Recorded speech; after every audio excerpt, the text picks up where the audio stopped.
Hey everyone, and welcome back to another video. In this video, I'm going to show you how to order a gift on the Walmart app. Now, this video is going to be particularly useful for individuals. Let's say that you want to go ahead and order a gift on the Walmart app.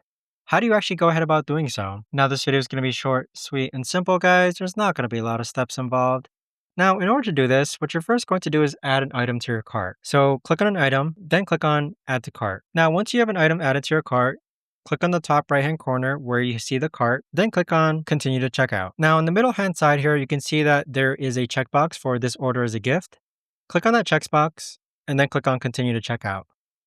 Click on No Thanks, and then it's going to review your order. So just double check and make sure that the gift details are available. So you can click on Add Gift Details. So you can enter the recipient's email address and the gift message, and then click on Continue and place the order. But that right there, guys, is the best and easiest way that I know of to actually go ahead and order a gift on the Walmart app. If you guys know of a better or easier way to actually do this, let me know in the comments down below.